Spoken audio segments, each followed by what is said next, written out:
Aliansi pernikahan menyeretnya ke neraka seorang gadis yang telah mengalami kematian berulang kali. Setelah para dewa yang tak acuh gagal mendengar permohonannya, dia menyeret tubuhnya yang rapuh untuk melawan. Bertahun-tahun kemudian, dia memporak-porandakan neraka dengan kekuatan bela diri yang luar biasa. Alicia Ceres Lane, putri bungsu yang lahir dari keluarga Marquis Lane. Setelah 200 tahun, namun karena statusnya sebagai anak haram, dia hidup layaknya burung paling rapuh dalam sangkar di rumah kaca. Dia dikurung di rumah sejak kecil dan hanya ditemani oleh buku. Bahkan menghirup udara luar menjadi sebuah kemewahan di balik gelar bangsawannya. Dia sudah lama melihat takdirnya dengan jelas, tidak lebih dari sekadar alat pernikahan. Demi menjaga kemakmuran keluarga dia bertahan hidup. Hanya karena dia adalah seorang gadis yang bisa digunakan untuk transaksi. Di usia 17 tahun, lamaran pernikahannya tiba. Seperti yang diduga pasangannya adalah Gregory putra Earl Buck yang menguasai wilayah utara. Pernikahan politik yang tampak sempurna ini hancur berantakan. Saat perselingkuhannya di selatan terbongkar, Gregory menerima hukuman duel. Meskipun dia selamat, dia menjadi cacat. Keluarga Lane mengumumkan pembatalan, tetapi keluarga Buck menolak untuk menerimanya.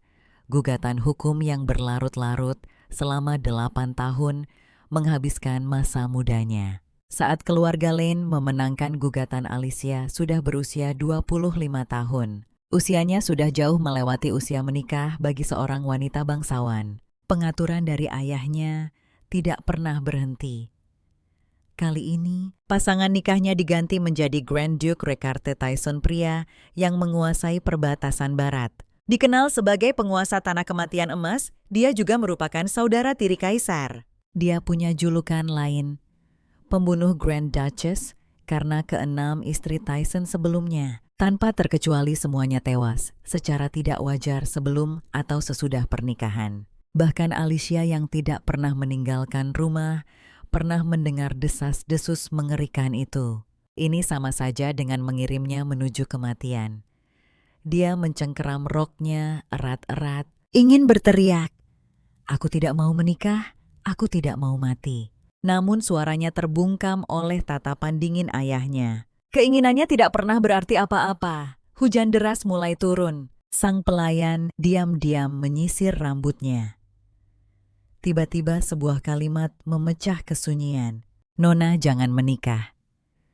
Setelah mengatakannya, dia buru-buru menutup mulutnya untuk meminta maaf. Alicia hanya berbisik, "Tidak apa-apa, biarkan aku sendiri sebentar." Efisiensi Recarte sangat cepat. Peti-peti berisi permata hadiah pertunangan dan dokumen pernikahan sudah diantarkan ke kamar. Permata-permata tak ternilai itu menunjukkan kekayaan pemiliknya. Saat itu dia melihat sebuah liontin kuno di sudut. Saat mengambilnya, dia menyadari itu adalah jam saku. Begitu dia membukanya, sekelilingnya tiba-tiba ditelan kegelapan. Ruang mulai berputar dan runtuh. Alicia jatuh tanpa bobot. Saat dia sadar, hanya kegelapan tak terbatas yang menyelimutinya. Air menetes di pipinya. Ujung jarinya merasakan sesuatu yang licin dan aneh. Dia bertanya-tanya apa itu. Sebuah suara aneh tiba-tiba terdengar di belakangnya. Dia menoleh dengan kaku dan melihat pemandangan paling menakutkan dalam hidupnya. Pada tahun ke-350 kalender Benedict, Alicia Ceres Lane jatuh ke neraka silik. Gadis itu dengan wajah penuh kotoran, menahan napas sampai suara dengkuran monster yang berat terdengar. Dia tahu satu-satunya kesempatan untuk kabur telah tiba. Sejak hari dia jatuh ke api penyucian ini, dia telah mati berkali-kali. Dulu luka kecil butuh waktu seminggu untuk sembuh, tapi sekarang bahkan jika tubuhnya tercabik-cabik, dia akan pulih dalam sehari. Tubuh yang tidak bisa mati terdengar seperti sebuah anugerah, tapi bagi Alicia itu adalah kutukan yang paling kejam. Dihadapkan dengan siksaan tanpa akhir, dia bahkan tidak bisa mencari kematian. Awalnya dia hanya memohon. Dia terus-menerus memohon pada para monster, "Tolong biarkan aku hidup. tapi kematian yang berulang-ulang, membangkitkan amarah yang mengerikan dalam dirinya. Memangnya apa salahku sampai diperlakukan seperti ini? Dia mencoba melawan tapi selalu berakhir dicabik-cabik. Alicia pun memutuskan untuk mencoba kabur. Dia mengepalkan tangannya. Meskipun harapan itu tipis, dia tidak mau terus berada dalam siklus yang menyakitkan ini. Siklus kelahiran kembali. Tidak, dia harus berhasil melarikan diri. Gadis itu berlari sekuat tenaga menuju pintu masuk gua. Mengerahkan seluruh kekuatannya, tidak berani berhenti sedetik pun. Saat cahaya dari pintu masuk menembus kegelapan, dia pikir akhirnya dia bisa kabur dari neraka. Detik berikutnya sebuah cakar dingin tanpa ampun menyeretnya kembali ke dalam jurang. Dia tidak ingat sudah berapa kali dia mati, sampai rasa sakit itu pun menjadi mati rasa. Suara kunyahan terdengar dari bawah tubuhnya. Dia berpikir dengan sinis, aku gagal lagi. Dia telah menjadi bahan latihan berburu untuk anak-anak monster. Monster-monster kecil ini tidak akan membunuh dalam satu serangan. Mereka hanya akan menggerogoti tubuhnya sedikit demi sedikit, membuatnya merasakan dengan jelas rasa sakit dari setiap potong daging yang terkoyak. Dalam keadaan setengah sadar, dia teringat pertunangannya dengan Recarte Tyson, si pembunuh Grand Duchess itu. Kalau dia tahu, sekarang aku menjadi makhluk abadi, apa dia akan berlutut dan memohon untuk membatalkan pertunangan? Bagaimanapun juga aku adalah calon pengantin yang sempurna untuk membantunya menyingkirkan julukan pembunuh itu. Rasa sakit yang hebat menariknya kembali ke dunia nyata. Hari ini mereka makan dengan sangat lambat. Dia sangat takut pada rasa sakit. Tiba-tiba gadis itu terdiam. Karena dia benci rasa sakit, kenapa tidak mencari cara untuk membunuh pihak lain terlebih dahulu? Hal sesederhana itu, tapi dia baru menyadarinya. Segalanya mulai berubah sejak saat itu. Mengambil tulang putih yang tajam dan keras, benda itu menjadi senjatanya. Monster bisa mati tapi dia tidak. Hasil dari pertempuran ini sudah ditakdirkan.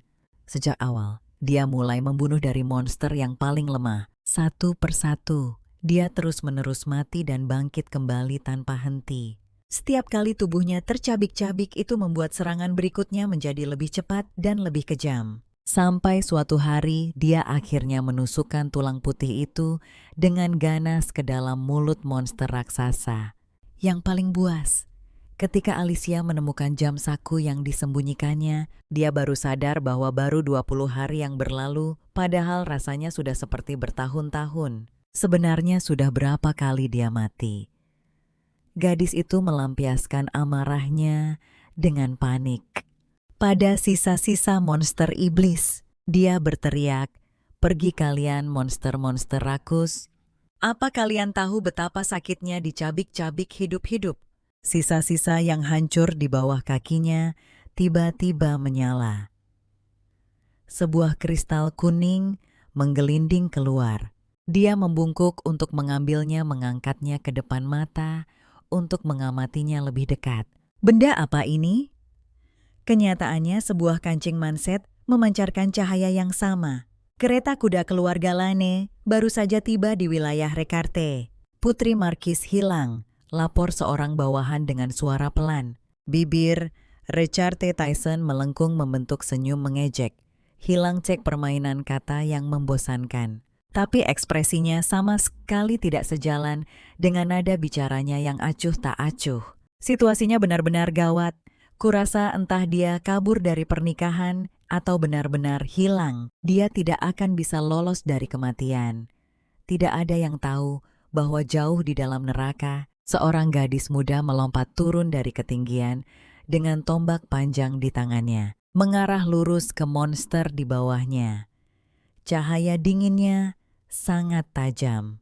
Pada tahun ke-358 kalender Benedict, Alicia bertahan hidup di neraka. Setelah gadis itu melenyapkan Raja Iblis, dia benar-benar kembali ke wujudnya saat berusia 17 tahun. Tapi sebelum itu dia telah diseret ke neraka selama 8 tahun penuh. Gadis itu melompat turun dari ketinggian dengan tombak panjang di tangannya, mengarah lurus ke monster di bawahnya. Cahaya dinginnya sangat tajam. Satu lagi iblis dipenggal olehnya. Alicia tidak hanya bertahan hidup di neraka, tetapi hidup dengan sangat baik. Setelah membunuh iblis raksasa, dia biasa membungkuk untuk mengambil hasil buruannya. Sesosok makhluk tak dikenal bersembunyi di kejauhan. Makhluk itu melancarkan serangan diam-diam begitu dia menemukan kristal. Tak disangka serangannya meleset. Alicia melompat dengan gesit, mencengkeram kepala lawannya dengan kedua tangan, dan menghantamnya dengan serangan lutut yang keras. Beraninya kau menyentuh buruanku, orang itu ditendangnya sampai terpental puluhan meter. Dia mendekatinya selangkah demi selangkah. Mencuri di neraka pun ada hukumannya. Barulah pria bertelinga hewan itu panik. Tolong ampuni aku, Alicia terdiam. Monster itu ternyata bisa bicara. Pria bertelinga hewan itu, setelah nyawanya selamat, langsung berlutut di tanah meminta maaf dengan panik. Dia bilang akan menyerahkan semua kristalnya. Tolong ampuni nyawaku, aku tidak akan pernah menginjakan kaki di sini lagi. Ini adalah pertama kalinya Alicia bertemu dengan makhluk yang bisa diajak bicara. Kau tahu ini di mana, Silik? Pada saat ini dia akhirnya sadar bahwa neraka yang ia tinggali selama 8 tahun ternyata punya nama. Sebelumnya, pengetahuannya tentang tempat ini hanya berasal dari buku-buku yang pernah ia baca di masa lalu. Langit merah padam bumi diselimuti kegelapan bebatuan hitam yang retak. Bernapas saja terasa seperti terbakar. Dia melemparkan kristal yang baru saja didapatnya. Apa ini kristal yang didapat dari tubuh monster? Itu memiliki sihir. Setelah memakannya, tubuh menjadi kuat. Ini adalah kristal yang mengandung kekuatan sihir. Kau benar-benar melemparnya begitu saja ke tanah. Alicia mengangkat sebelah alisnya. Apa benda ini sangat berharga? Kau tidak tahu betapa langkanya benda ini. Ini adalah kristal terbesar yang pernah kulihat. Aku khawatir ini sudah mendekati tingkat raja. Pria bertelinga hewan itu berpikir dengan serakah bahwa jika dia bisa mendapatkan kristal-kristal ini, dia bisa menjadi lebih kuat. Akan kuberikan padamu. Ucapannya membuat pria itu tertegun di tempat. Apa ku bilang akan kuberikan ini padamu? Pria itu menatap tak percaya. Benarkah? Tentu saja. Tapi pertama kau harus menjawab beberapa pertanyaanku. Dari mulut pria bertelinga hewan itu, dia mengetahui bahwa kristal adalah pembawa energi dari sihir yang terkonsentrasi. Untuk mendapatkan kristal yang lebih kuat, seseorang tidak bisa hanya memburu monster iblis biasa, tetapi harus menemukan iblis yang memiliki kecerdasan. Mereka bisa mengendalikan sihir dan menjadi lebih kuat dengan menyerap energi dari jenis mereka sendiri. Dan yang terkuat di seluruh neraka adalah 4 iblis agung. Segera Alicia tiba di wilayah iblis barat yang paling dekat dengannya. Pintu yang berat itu perlahan terbuka dan terdengar suara serak seperti jamur. Wahai kultivator, selamat datang di Kastil Sila Barat. Akulah Raja Barat Alek. Sebelum suara itu memudar, Alicia melemparkan tombak panjangnya. Ujung tombak itu menusuk langsung ke tengkorak Alex. Wajahnya dingin. Aku tidak tertarik untuk memperkenalkan diri. Iblis itu berubah menjadi kristal besar, lebih besar dan lebih murni dari yang pernah ia lihat sebelumnya. Hal ini membuat suasana hatinya membaik. Arah mana selanjutnya, ke sana atau ke selatan? Dia menghancurkan kristal itu dengan tombak panjangnya, bersiap untuk menyerap energinya. Tapi dia tiba-tiba membeku. Perasaan ini sama persis seperti saat dia pertama kali jatuh ke neraka. Tunggu, aku belum selesai menyerap kekuatan sihirnya. Saat Alicia membuka matanya lagi, dia ternyata sudah kembali ke kamarnya sendiri. Tepat saat dia mengangkat kepalanya, dia membeku sejenak dan langsung menghampiri cermin. Melihat wajah yang jelas lebih muda di pantulan cermin, dia terlalu kaget untuk berbicara. Kenapa aku jadi lebih kecil? Rasa sakit di pergelangan kakinya menyadarkannya. Kapan pergelangan kakiku terkilir lagi? Faktanya Alicia bukan hanya menjadi lebih kecil. Bahkan kekuatan yang dia peroleh di neraka juga ikut menghilang. Seolah-olah waktu telah berputar kembali.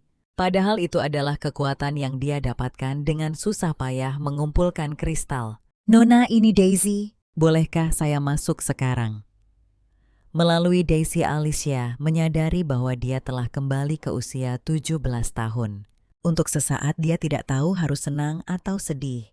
Tubuhnya yang lemah, ditambah dengan keterkejutan yang luar biasa, membuat pandangannya menjadi gelap. Dan dia pingsan lagi. Saat dia bangun, seorang wanita sedang duduk di samping tempat tidur. Gadis itu bergumam, "Aku haus." Wanita itu segera membawakannya air. Suara orang itu dipenuhi dengan kekhawatiran. Alicia minum perlahan. "Kondisimu belum pulih.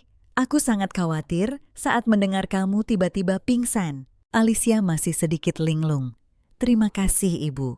Tapi ini membuat wanita itu terdiam. Alicia bukanlah putri kandungnya. Saat pertama kali mengetahui suaminya membawa pulang seorang putri haram, dia menemuinya dengan penuh amarah. Tepat ketika semua orang mengira sang nyonya akan melampiaskan amarahnya pada putri haram itu, dia berjongkok dan tersenyum ramah. "Halo, apa kamu, Alicia?" "Aku adalah ibumu." Saat itu, dia sudah lama didoktrin oleh para pelayan. Dengan pemikiran bahwa sang nyonya itu menakutkan, "Kamu harus ingat bahwa tidak ada apapun di sini yang menjadi milikmu. Kamu sama sekali tidak boleh melakukan hal yang tidak sopan." Sang nyonya tidak marah atas kekasarannya, tapi sebaliknya dia tersenyum lebih lembut lagi. "Apa aku datang terlalu tiba-tiba?" Meskipun Alicia saat itu sangat menyukai wanita cantik yang lembut ini, dia tidak pernah berani menanggapinya. Dan rasa bersalah terhadap sang nyonya perlahan-lahan menenggelamkannya, karena keberadaannya adalah bukti perselingkuhan ayahnya. Baru setelah jatuh ke neraka, dia berulang kali menyesali kepengecutannya. "Ibu, tolong ambilkan aku segelas air lagi." "Baik, Ibu akan segera mengambilkannya untukmu. Apa kamu butuh yang lain?" "Akan Ibu siapkan semuanya untukmu." "Tubuhmu relatif lemah. Apa kamu mau obat herbal?" Alicia dengan lembut memegang tangan ibunya. "Ibu, apa tunanganku Gregory dari keluarga Buck?" Sang ibu terkejut. "Bagaimana kamu tahu?" "Sebenarnya aku sangat membenci Gregory," pikirnya dalam hati. Meskipun perjanjian antar bangsawan sangat penting, upacara pertunangan mereka belum diadakan. Mungkin masih ada titik balik. "Baiklah, serahkan saja padaku. Aku juga tidak menyukai Gregory itu." Meskipun penampilan dan kepribadiannya sama sekali tidak mirip, entah kenapa dia selalu mengingatkanku pada ayahmu saat dia masih muda. Sang ibu memeluknya dengan lembut. "Sayangku, percaya saja pada ibu. Ibu tidak akan pernah membiarkanmu dipaksa menikah dengan orang yang tidak kau inginkan." Di malam hari, Alicia berjalan dengan cepat ke depan. Dia mendorong pintu ruang kerja ayahnya dengan paksa. "Lepaskan ibuku sekarang juga." Sang Marquis terdiam. Masuk seenaknya begini tanpa diumumkan oleh kepala pelayan. "Di mana sopan santunmu, Alicia? Segera kembali ke kamarmu." Kali ini dia tidak lagi mundur. Ayahnya, Marquis Waldemar Lane, telah mengurung nyonya besar di rumah itu demi membatalkan pertunangan. Gadis itu tidak hanya mengancam ayahnya bahwa dia akan menghancurkan kepala tunangannya, tetapi juga mengungkap fakta bahwa ayahnya sedang menahan ibunya di depan wajahnya. Sang Markis merendahkan suaranya untuk memperingatkannya. "Tembok punya telinga, jaga bicaramu. Ibumu hanya sedang tidak enak badan dan beristirahat." Konyol sekali. Nada bicara gadis itu penuh dengan ejekan. Dia jelas-jelas dikurung karena dia menentang pertunanganku. Ayah bahkan berani mengurung nyonya besar di rumah ini, tapi ayah takut didengar orang lain. Sang Markis berteriak marah. "Cukup, tutup mulutmu." Namun Alicia justru melangkah lebih dekat padanya, matanya menatap dingin. Jika Putri Markis menghancurkan kepala tunangannya dengan palu di upacara pertunangan, Menurutmu apa yang akan dikatakan dunia? Ini benar-benar menyulut amarah sang Marquis. Dia mengangkat tangannya dan menampar Alicia. Gadis itu ditampar hingga kepalanya berpaling, tetapi sudut bibirnya menyunggingkan senyum dingin. Berbahaya. Aku ingin sekali melakukannya sekarang. Aku hanya sedang menahannya. Sang Marquis menatap putrinya merasakan hawa dingin yang tiba-tiba merayap di punggungnya. Matanya tidak terlihat seperti mata seorang nona bangsawan, biasa melainkan seperti seorang prajurit yang sudah terbiasa dengan hidup dan mati di medan perang. Sejak Alicia masuk, tadi dia sudah merasakan ada yang tidak beres. Putrinya yang biasanya selalu patuh dan penurut, tidak hanya membuat keributan di ruang kerjanya, tetapi juga berani menatapnya seperti ini. Tapi dia dengan cepat menenangkan dirinya sendiri. Itu hanya amukan masa puber. Bagaimana mungkin seseorang yang dulu gemetar saat berbicara dengannya bisa berubah? Akhirnya dia hanya berkata dengan dingin, "Segera kembali ke kamarmu dan merenung. Mengingat ini adalah pelanggaran pertamamu, aku tidak akan menghukummu." Nada bicara gadis itu penuh dengan ketidakpedulian. Terus kenapa? Penampilannya ini mengejutkan kakak keduanya Harry Morstan yang baru saja masuk ke pintu. Kau tidak khawatir, tidak diizinkan masuk ke kediaman utama lagi. Khawatir soal apa?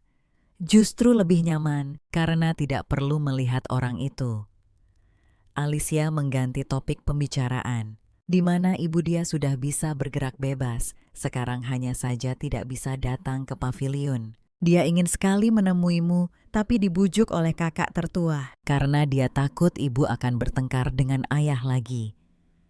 Gadis itu tampak berpikir, kakak tertua juga tidak mudah, jadi sekarang kau sudah lihat keadaanku, kau bisa kembali dan melapor pada ibu.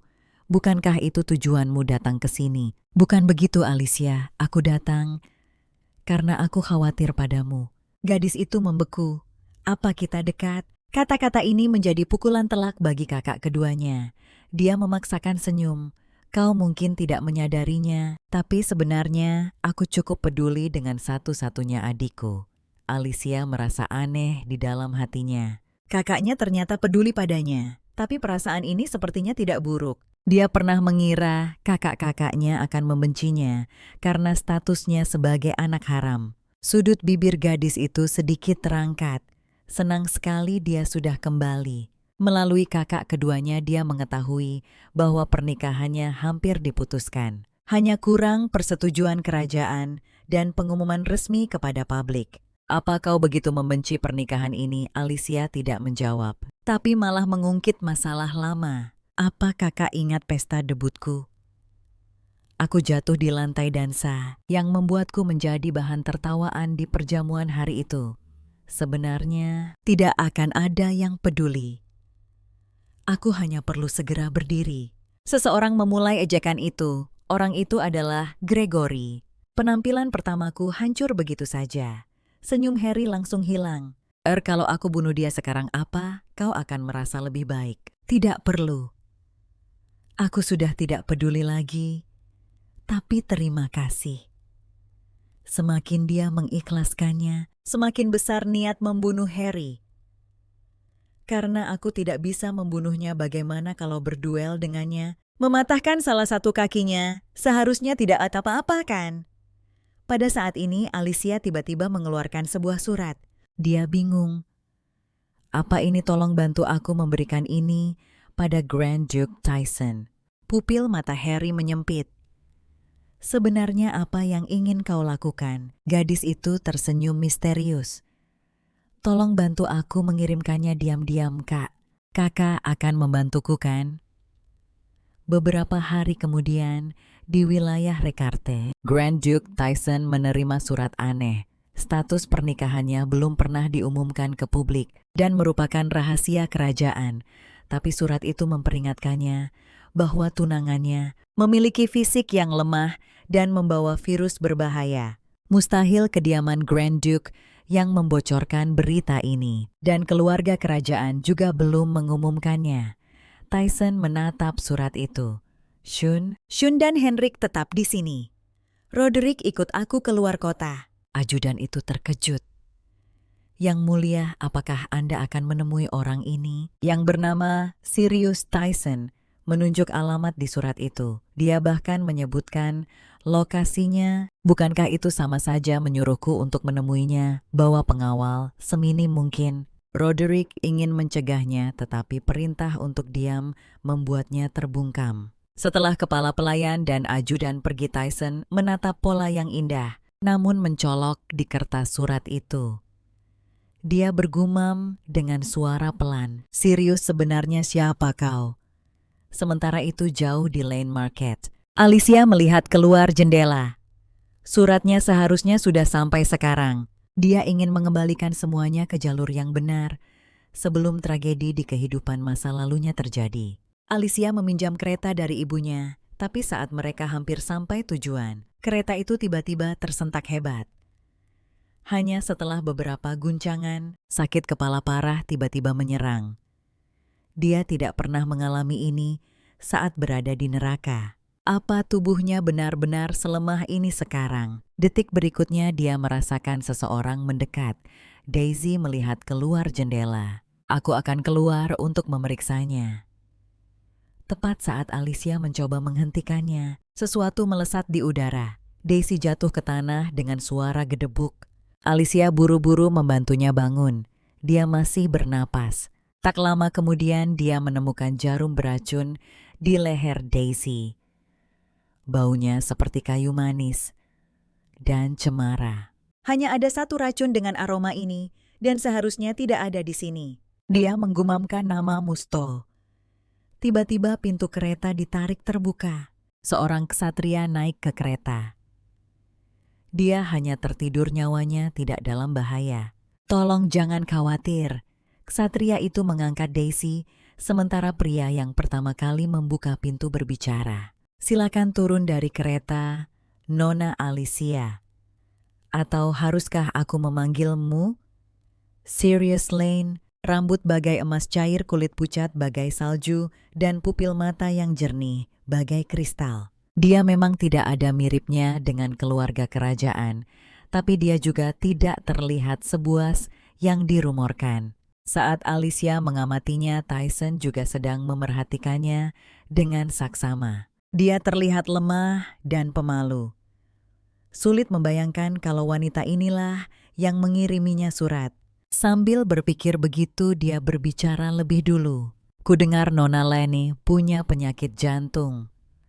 Alicia tersenyum mendengar kata-katanya. "Dia benar-benar menyelidiki kesehatanku.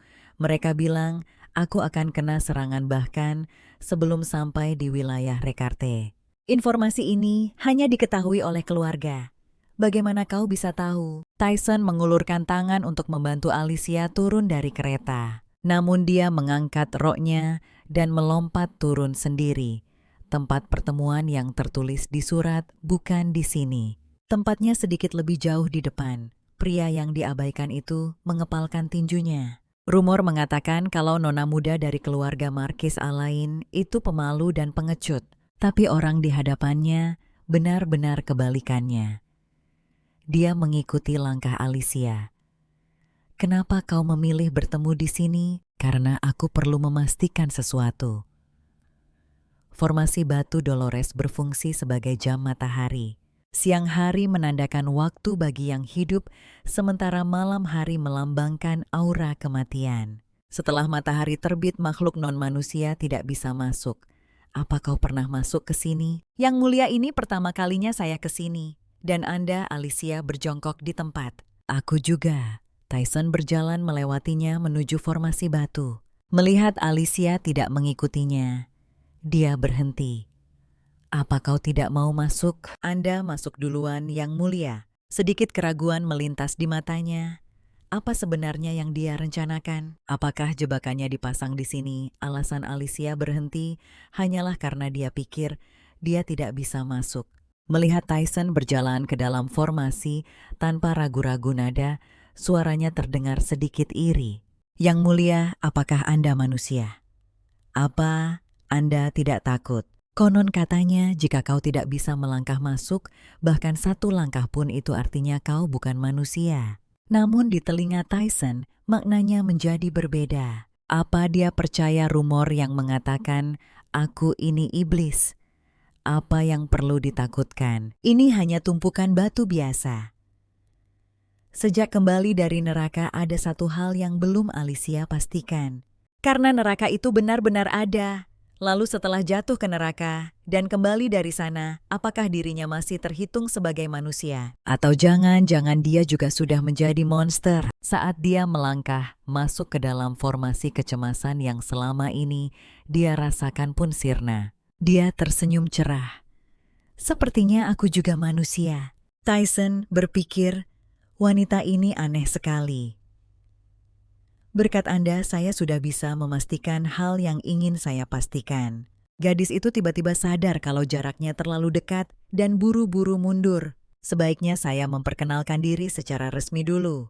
Saya Alicia, orang yang mengirim surat kepada Grand Duke. Sirius Lane, aku tahu kau adalah nona muda dari keluarga Marquis Lane. Karena Anda sudah tahu, itu mempermudah segalanya. Gadis itu tiba-tiba berlutut dengan satu kaki. Grand Duke Tyson Recarte, tolong nikahi saya. Ekspresi gadis itu serius sekaligus penuh harap, tapi Tyson hanya merasa sedang dipermainkan. Dia bukan hanya wanita aneh, dia benar-benar gila. Kau mungkin punya banyak pertanyaan, tapi aku jamin kau tidak akan rugi. Tyson memotongnya. Oh, kau pikir aku datang ke sini hanya untuk mendengarkan omong kosong ini? Buang-buang waktu saja. Tunggu, kau bahkan belum mendengar penawaranku. Tidak perlu. Apa kau tidak penasaran bagaimana aku tahu tentang pernikahan kerajaan itu? Tyson tetap tidak berbalik. Tepat pada saat itu pria itu tiba-tiba berhenti, ekspresinya berubah drastis. Ini belum waktunya kutukan itu kambuh. Apa karena dia terlalu jauh dari wilayahnya, rasa sakit yang parah dan suara bising yang memekakan telinga menghantam pikirannya. Dia harus segera kembali. Yang mulia, ada apa? Alicia mengulurkan tangan untuk menopangnya, tapi dia didorong dengan kasar olehnya. Jangan sentuh aku. Dia terengah-engah. Dia menggertakkan gigi dan memaksakan beberapa kata. Aku baik-baik saja. Penolakan yang berulang-ulang menyulut amarah Alicia. Justru dia melangkah maju dan meraih tangannya. Aku hanya ingin membantumu kembali ke kereta. Seketika dunia Tyson menjadi sunyi. Suara dentingan logam di otaknya lenyap. Alicia melihatnya membeku di tempat. Apa dia marah lagi? Karena dia meraih tangannya tanpa izin. Memikirkan hal ini dia bersiap untuk melepaskannya. Tapi pihak lain tiba-tiba balas menggenggam tangannya dengan erat, menariknya lebih dekat ke arahnya. Jangan, lepaskan. Gadis itu bingung saat keduanya duduk bersama berpegangan tangan tanpa alasan yang jelas. Alicia bingung. Apa kita harus bicara seperti ini? Wajah Tyson muram. Ya, ini adalah syarat untuk percakapan ini. Setelah berbicara, dia merasa itu benar-benar terlalu memalukan. Dia menutupi wajahnya dan berbisik. Jadi apa sebenarnya yang kau ingin aku lakukan? Gadis itu tersenyum tipis. Tolong nikahi aku. Jika kau setuju, aku akan meramal masa depan untukmu 4 kali setahun. Alicia yang kultivasinya menemui jalan buntu tanpa sengaja menemukan sebuah batu kristal sihir pada Grand Duke Tyson yang hanya ada di neraka. Kilau samar itu berarti dia bisa memulihkan semua kekuatannya. Belum lama ini keduanya baru saja menyelesaikan sebuah perjanjian. Awalnya Tyson tidak percaya dia bisa mengetahui masa depan. Menghadapi skeptisismenya, gadis itu hanya tersenyum tipis. Kau datang ke sini secara khusus karena semua yang kukatakan di surat itu benar. Bukan, itu memang benar. Dan dia sudah bisa menebak tujuan gadis itu. Apa yang kau butuhkan? Agar aku mengusir Gregory dari keluarga Buck. Tyson terdiam. Meskipun memutuskan hubungan dengan keluarga Buck akan menimbulkan kerugian yang signifikan. Orang di hadapannya ini memegang petunjuk tentang kutukannya. Kesepakatan ini pada dasarnya menguntungkan baginya, jadi dia langsung mengalah. Meskipun kita tidak bisa langsung menikah, kita bisa bertunangan dulu. Itu sudah cukup bagimu untuk memutuskan hubungan dengan keluarga Buck. Aku akan memperlakukanmu dengan baik sebagai Grand Duchess masa depan. Selain ini apa? Kau butuh hal lain. Gadis itu merenung. Oh, aku percaya kau bisa menyiapkan segalanya. Biar ku sampaikan di awal aku ini sangat serakah. Tyson menerima hal itu. Akan kuingat itu. Sekarang setelah kita selesai berdiskusi, bisakah kau melepaskan tanganku? Tyson melepaskannya. Rencana yang berjalan mulus membuat suasana hati Alicia sangat baik. Aku mohon bimbingannya mulai sekarang, Yang Mulia.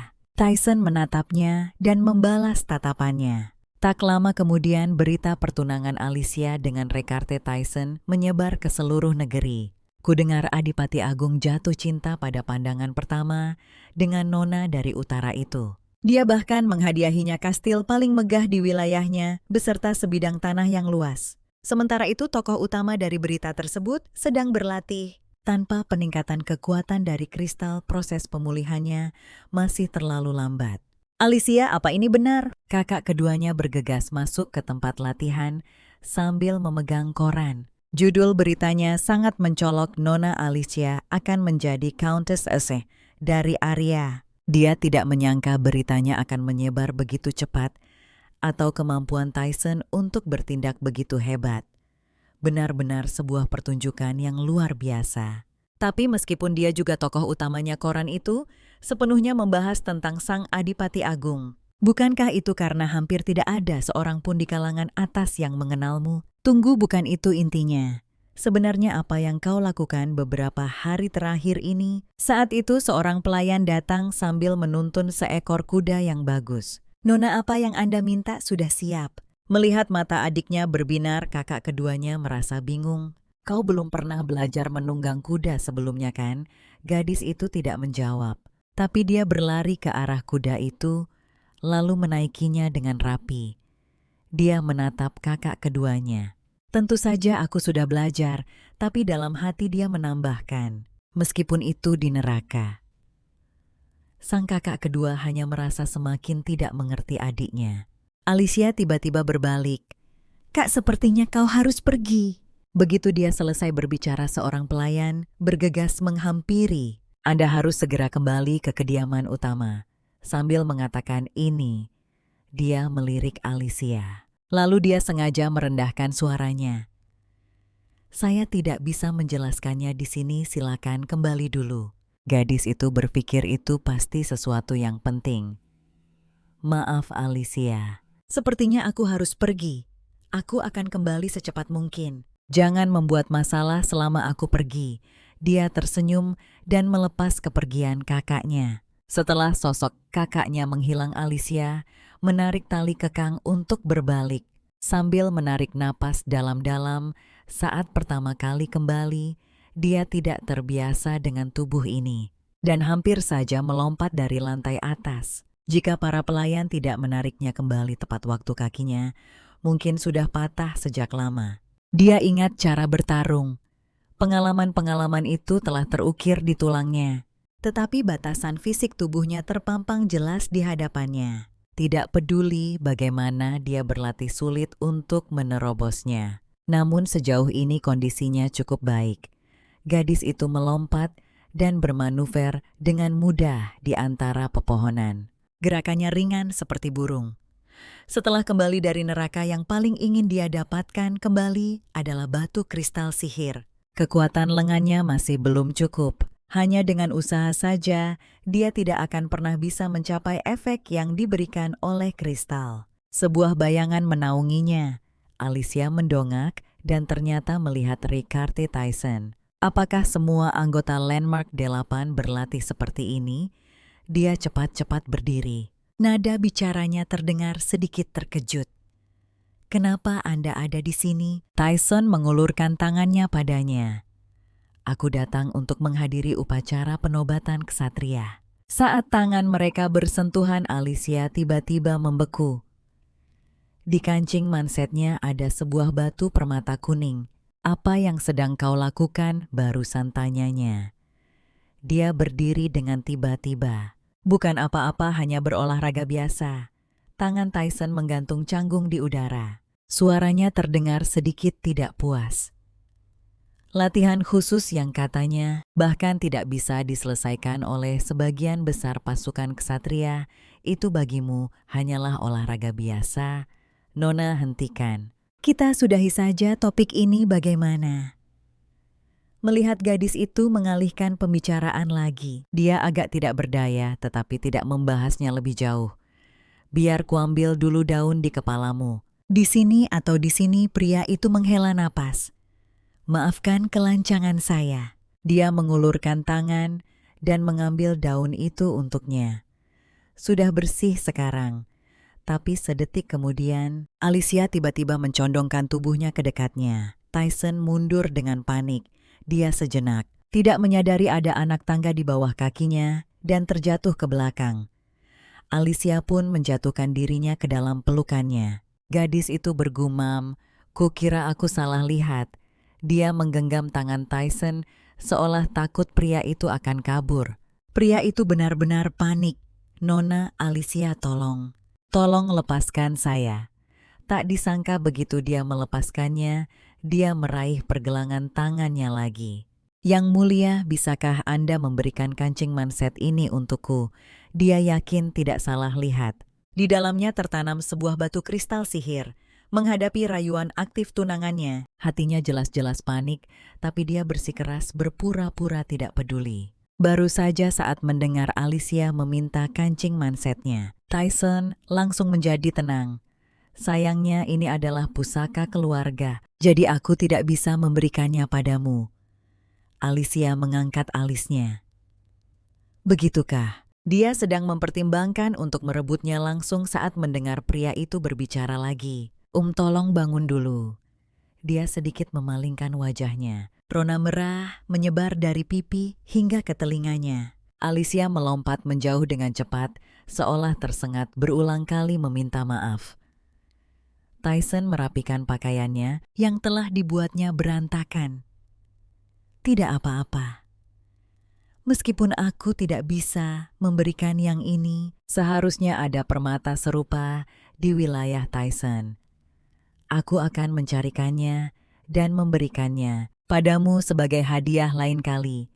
Mendengar masih ada yang lain, Alicia langsung mengurungkan niatnya untuk merebut.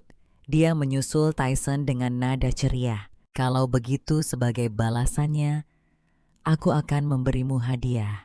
Musim dingin ini tidak akan turun salju.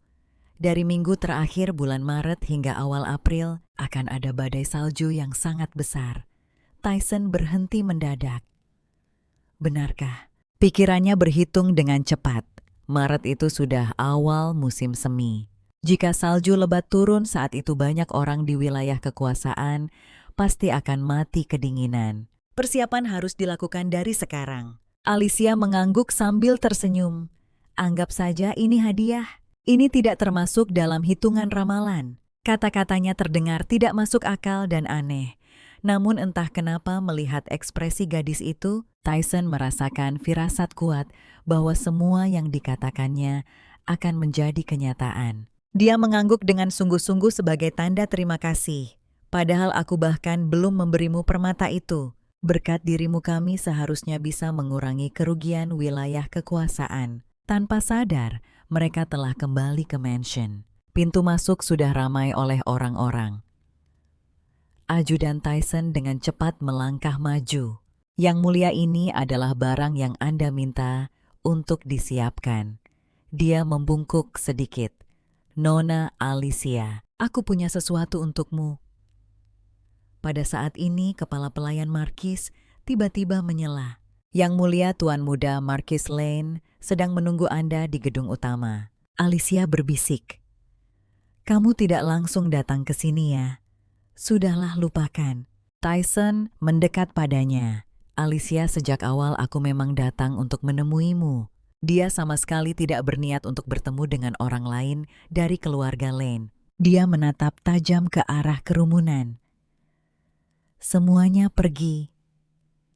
Saat Daisy hendak pergi, Alicia memberinya isyarat untuk membawa kudanya kembali. Tiba-tiba sebuah suara terdengar dari atas kepalanya. "Yang lainnya sudah pergi. Akhirnya giliranku."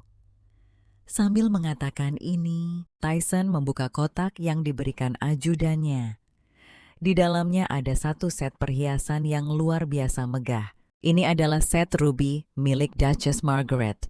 Tunggu, Anda tidak akan memberikan ini padaku, kan? Tyson membenarkan dan menjelaskan ruby milik Margaret selalu dipasangkan dengan Earl Arch of Arya. Saat kau perlu mengenakan pakaian formal, untuk acara-acara penting kau bisa memakainya. Alicia tidak berbasa-basi lagi dengannya. Kalau begitu, aku akan memanfaatkannya dengan baik. Tyson merasa geli dengan sikap serius Alicia, tetapi segera kembali serius.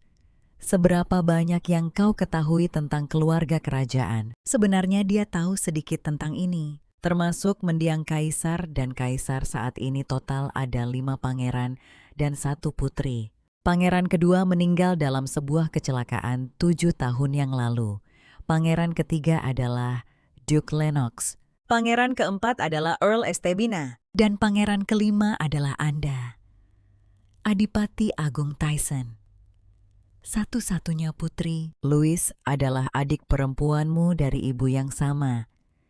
Tidak buruk kau tahu hal-hal dasarnya. Jangan menatapku seperti itu. Aku suka membaca. Keluarga kerajaan akan mengirim guru untuk mengajarimu pengetahuan lainnya. Juga Nona sebaiknya sembunyikan hobi unikmu itu. Alicia langsung setuju. Tyson menyatakan bahwa dia akan bekerja sama sepenuhnya dengan Alicia dalam segala hal. Setelah urusan mereka selesai, keduanya bersiap untuk berpisah. Kalau begitu, sampai jumpa di upacara penganugerahan gelar Ksatria. Setelah warna gaunnya diputuskan, aku akan mengirim seseorang untuk memberitahumu. Tiba-tiba Tyson mencondongkan tubuhnya, hampir menyentuh pipi Alicia. Dia mengucapkan sebuah kalimat dengan suara yang sangat pelan. Alicia tertegun. Itu benar-benar seperti yang kulihat dengan mata kepalaku sendiri. Setelah berbicara, dia menaiki kudanya. Semoga ini membantumu. Tyson datang bagai sihir dan pergi dengan cepat, bagaikan angin. Meskipun dia mengejutkannya, Alicia merasa pria itu jauh lebih baik daripada yang digosipkan. Saat itu para pelayan yang tadi pergi tiba-tiba berkerumun keluar. Bertanya serempak, Nona, sejak kapan Anda begitu dekat dengan Adipati Agung? Bagaimana Anda bisa mengenalnya? Orang-orang ini tadi tidak berani mengucapkan sepatah kata pun. Gadis itu mengerutkan kening. Semuanya kecuali Daisy kembali. Dia menyuruh Daisy untuk mengemasi barang-barangnya, segera bersiap untuk berangkat ke wilayah Age of Arya. Karena Tyson telah memberitahunya sebuah kabar yang sangat baik, Marquis Lane tidak akan bisa kembali untuk sementara waktu. Dia telah memprotes pembatalan pertunangan dengan keluarga Buck yang membuat Kaisar marah dan membuatnya menjadi tahanan rumah. Dia bisa menggunakan kesempatan ini untuk pergi dari rumah dan melakukan apa yang dia inginkan. Gadis itu tidak hanya secara terbuka menentang perjodohan ayahnya, tetapi juga secara diam-diam mengikatkan dirinya dengan orang lain. Ketika sang markis pulang dengan marah untuk membuat perhitungan dengan Alicia, dia hanya menerima kabar bahwa putrinya sudah meninggalkan rumah. Sangat kontras dengan kekesalannya, istrinya justru memancarkan aura kegembiraan. Kamu bilang Alicia pergi ke Hay of Arya, sang marki, yang telah menjadi tahanan rumah di istana selama beberapa hari, tampak sangat kebingungan, menuntut untuk tahu apa yang telah terjadi. Nyonya itu tampak tenang. Anak itu meninggalkan surat yang mengatakan dia ingin melihat wilayahnya sendiri. Apa itu pantas? Kenapa kau tidak menghentikannya? Tidak menyangka suaminya akan sebegitu tidak masuk akal. Nyonya besar tertegun sejenak, lalu tersenyum sinis. Aku bahkan tidak bisa masuk ke sayap selatan. Bagaimana mungkin aku bisa menghentikannya? Markis lalu menyadari keanehan istrinya. Marina, kami tidak sengaja melakukan ini. Benarkah hanya karena insiden itu, aku cuma menyatakan sebuah fakta? Nada bicara Nyonya besar sedikit menggelap. Anak itu tidak pernah meminta apapun untuk dirinya sendiri. Selama 17 tahun ini, adalah pertama kalinya. Kau juga sebaiknya berhenti sekarang. Jangan perlakukan anak-anak sebagai alat keluarga. Cukup, Markis tiba-tiba berdiri. Sudah cukup. Sebagai anggota keluarga Lainey, mengabdikan diri untuk keluarga adalah sebuah kewajiban. Aku akan mengirim seseorang untuk membawanya kembali. Namun, setelah dia kembali aksesnya ke pavilion, terserah padamu. Sambil menghela napas melihat punggung suaminya yang menjauh nyonya besar, akhirnya bisa lega. Dia pasti telah membantu Alicia mengulur sedikit waktu. Hanya saja dia tidak tahu di mana Alicia sekarang. Tidak ada yang menyangka bahwa Alicia, yang seharusnya pergi ke wilayah kekuasaan saat ini, justru berada di ibu kota kekaisaran. Tyson telah mengatur seorang guru etiket kerajaan dan akomodasi untuknya. Daisy sangat kebingungan. Nona, bukankah kita akan pergi ke Hedge of Aria? Alicia terkekeh dan menggelengkan kepalanya. Upacara penobatan sudah di depan mata. Bagaimana mungkin aku benar-benar pergi ke sana? Daisy, ayo kita berbelanja dulu. Perjalanan ke Hedge of Aria itu hanyalah pengalih perhatian yang sengaja dia buat. Menggunakan ingatan dari kehidupan masa lalunya, Alicia dengan cepat menemukan Catalina. Seorang peracik parfum jenius yang saat ini belum terkenal tetapi akan menjadi sangat ternama di masa depan. Setelah percakapan yang menyenangkan dengannya, dia membeli sebuah parfum dan menawarkan kerjasama kepada Catalina. Dia merekrut Catalina lebih awal untuk membuat parfum di kediamannya di masa depan. Alicia berniat untuk berinvestasi padanya dari awal, tapi ini bukanlah tujuan utamanya. Setelah menyusuri jalan perbelanjaan, Alicia berhenti di sebuah toko sepatu yang tidak mencolok. Pemiliknya adalah seorang pria paruh baya. Apa yang Anda butuhkan? Alicia menjawab, aku kemari untuk memesan sulaman. Judith, ada tamu. Ternyata ada sebuah bengkel sulam tersembunyi di lantai 2 toko sepatu itu. Diiringi oleh langkah kaki yang ringan, seorang gadis berambut perak keputihan pun muncul. Jika Anda ingin melihat sulaman, silakan lewat sini. Maaf, tempat ini sedikit berantakan. Judith merapikan benang-benang sulam di atas meja. Akan segera aku bereskan. Mohon tunggu sebentar. Alicia tersenyum dan menenangkannya. Tidak apa-apa, ini sudah sangat rapi. Maaf, sudah membuat Anda menunggu. Namaku Judith Perman. Aku belum banyak belajar, jadi aku tidak tahu apakah sapaan ini pantas. Alicia juga memperkenalkan dirinya. Aku dengar kemampuan menyulammu luar biasa, jadi aku ingin memesan beberapa sulaman padamu. Sambil berkata begitu, dia memberi isyarat pada Daisy. Buka kotaknya. Ini adalah rancangannya. Lihat apakah kau bisa membuatnya. Judith pun mengambilnya. Ini bukanlah hal yang sulit baginya. Tepat saat dia hendak setuju pandangannya, tiba-tiba terpaku pada tulisan tangan di halaman kedua. Daisy, kau mundur dulu, perintah Alicia dengan lembut. Begitu pelayan itu pergi, Judith meremas rancangan itu dengan erat. Niat membunuh yang tajam langsung terpancar dari matanya. Alicia sama sekali tidak takut.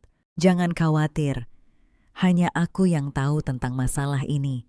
Untuk datang ke sini aku sengaja mengambil banyak jalan memutar. Sebelum dia selesai bicara, Judith mendongak. Begitu pelayan itu pergi, Judith meremas rancangan itu dengan erat. Niat membunuh yang tajam langsung terpancar dari matanya. Judith sudah menyerangnya sambil mengayunkan sepasang gunting. Siapa kau sebenarnya? Alicia bereaksi dengan sangat cepat menggunakan gagang kipasnya untuk menyerang urat nadinya dengan tepat. Gunting itu pun terlepas dari tangannya. Judith terkejut sampai lengannya mati rasa. Bagaimana bisa kekuatannya begitu besar? Alicia berkata dengan sungguh-sungguh, aku tidak punya niat jahat padamu, aku hanya ingin berteman denganmu. Klan Krowa. 8 tahun yang lalu klan Krowa dibantai habis. Saat itu terjadi 6 kebakaran misterius di dekat ibu kota, dan dia adalah satu-satunya yang selamat dari salah satu cabang klan Krowa. Selama bertahun-tahun dia bersembunyi di bengkel kecil ini, tapi sekarang gadis muda berpakaian mewah di hadapannya telah membuka kembali luka masa lalunya tepat di depan matanya. Diam Judith tiba-tiba mengeluarkan pisau dan mengarahkannya pada Alicia, memperingatkannya. Pergi dari sini, klan Krowa sudah lama tidak ada lagi. Gadis itu sedikit mengangkat kepalanya, nada bicaranya tetap datar, tapi kata-katanya setajam pedang. Jika kau terus melarikan diri, mereka akan benar-benar lenyap dari dunia ini. Apa yang kau tahu? Judith langsung tersulut amarah. Tapi detik berikutnya kata-kata Alicia membuatnya membeku. Aku tahu siapa yang mengkhianati klan Krowa. Judith, aku akan membantumu balas dendam. Suara gadis itu bergetar. Seperti yang kubilang, aku ingin menjadi temanmu. Teman yang bisa saling membantu. Klan Krowa mengaku memiliki 6 orang yang bertanggung jawab di luar, tapi sebenarnya ada faksi lain yang tersembunyi. Merekalah yang mengkhianati seluruh klan Krowa. Suara Judith penuh dengan ketidakpercayaan. Apa itu benar? Jika kau ingin tahu apakah kata-kataku benar, buktikan saja sendiri. Tapi kau harus cepat. Jika kau membuang-buang waktu lagi, kau juga akan mati. Hati gadis itu mencelos. Apa tempat ini sudah ketahuan? Alicia tidak menjawab secara langsung, tetapi meninggalkan petunjuk yang menggugah pikiran. Aku harap kau bisa menyelesaikan pesanan sebelum musim semi. Tak lama kemudian, Alicia menerima undangan untuk konfirmasi gelar bangsawannya. Sementara itu di dalam istana, karena kerusuhan di perbatasan yang semakin parah, Richarte menemui Kaisar untuk meminta penambahan pasukan ke barat. Saat mereka berbicara, topik beralih ke pernikahannya. Para menteri berdebat tanpa henti tentang pengaturan tempat duduk untuk upacara konfirmasi gelar. Bahkan dia dan Permaisuri telah perang dingin selama 5 hari karena masalah ini. Tidak ada informasi tentang Countess dari keluarga Arya di ibu kota. Jadi akhir-akhir ini orang-orang terus bertanya pada Permaisuri, membuatnya sangat kesal dan melampiaskannya padaku. Semua ini dimulai karena kau tiba-tiba melamar dan bersikeras untuk memberikan gelar. Ngomong-ngomong, bagaimana kabar Countess dari keluarga Arya itu? Richarte mengoreksinya, dia belum menjadi Countess. Aku akan memberikannya juga, apa bedanya? Meskipun pertunangan ini diminta oleh Richarte, pendorong utamanya adalah Kaisar. Dia sama sekali tidak memberi Marquis Lane kesempatan untuk memilih. Dia menetapkan waktu pernikahan. Jika kau khawatir putrimu terlalu muda, bagaimana kalau menikah dalam 2 tahun saat usianya 19 tahun? Waktu selama itu cukup bagi mereka berdua untuk memperdalam perasaan dan model. Lamaran ini tidak buruk, kan? Tapi kenapa ekspresimu terlihat sangat gelisah? Apa kau tidak suka berbesan dengan keluarga kekaisaran? Seketika Marquis merasa seolah-olah jatuh ke dalam gua es. Meskipun dia langsung menambahkan kalau dia merasa terhormat dengan pernikahan ini. Kaisar tetap saja mencari alasan untuk menahannya di istana. Meskipun dia senang membantu adiknya menyelesaikan pertunangan, dia sangat tidak puas karena harus mengirim Arya pergi. Nada bicara Ricardo terdengar acuh tak acuh. Seseorang harus menunjukkan ketulusan, bukan? Selain itu, dia satu-satunya orang yang bisa kupercaya untuk menyerahkan Arya padanya. Sambil berkata begitu, dia bangkit untuk pergi. Daripada pusing memikirkan ini di sini, lebih baik kau urus rumor yang beredar di ibu kota. Semua orang bilang aku mengacungkan kapak dan menculik Alicia. Siapa suruh reputasimu seburuk itu? Aneh, padahal aku sudah jelas-jelas menyuruh mereka untuk membuat cerita cinta romantis abad ini. Tatapan adiknya membuatnya merasa bersalah tanpa alasan. Ricardo pun hendak pergi. Kaisar tiba-tiba memanggilnya, Ricardo, begitu musim dingin berlalu, dia akan marah lagi. Kau harus hati-hati. Setelah hening sejenak, Ricardo menjawab, aku akan mengingatnya. Setelah dia pergi, Kaisar menatap aula agung yang kosong dan menghela napas. Apa yang sebenarnya harus kulakukan? Kepala pelayan sudah menunggu di luar pintu. Yang mulia, apakah obrolan Anda berjalan lancar? Apa Anda berhasil mendapatkan bala bantuan? Sebelum. Bagaimana dengan Nona Alicia? Aku penasaran apakah dia akan datang musim dingin ini. Henrik berharap bisa memberikan kesan yang baik padanya. Ricardo memotongnya, dia baru 17 tahun. Tapi dia bukan gadis 17 tahun biasa. Dialah orang yang melamar Yang Mulia dengan perjanjian darah dan usianya akan menjadi 18 tahun setelah musim panas berlalu. Usia yang pas untuk menikah. Bukankah Baginda Kaisar juga bilang begitu? Langkah Ricardo terhenti, alisnya menunjukkan ketidaksabaran. Apa kau mata-mata Kaisar kepala pelayan itu tetap tidak menyerah mendesaknya untuk menikah? Yang Mulia memang benar, Anda harus selalu waspada. Tapi Baginda Kaisar sudah menginginkan Anda menikah sejak lama sekali. Anda dan Josefina hanya terpaut 2 tahun dan bahkan dia sudah menikah. Anda tidak bisa melajang selamanya. Cukup Henrik, dia naik ke kereta. Aku tidak akan menikahi Alicia. Tepat saat Ricardo selesai bicara, suara yang familiar terdengar dari kejauhan. Grand Duke. Dia sontak menoleh dan melihat Alicia berdiri di dekatnya. Sinar matahari menyinari wajahnya dan gadis itu tersenyum dengan mata melengkung. Yang Mulia lama tidak bertemu. Ricardo yang tertangkap basah merasa tamat riwayatnya saat itu juga. Apa dia mendengarnya? Alicia sedikit memiringkan kepalanya, matanya yang jernih penuh keraguan.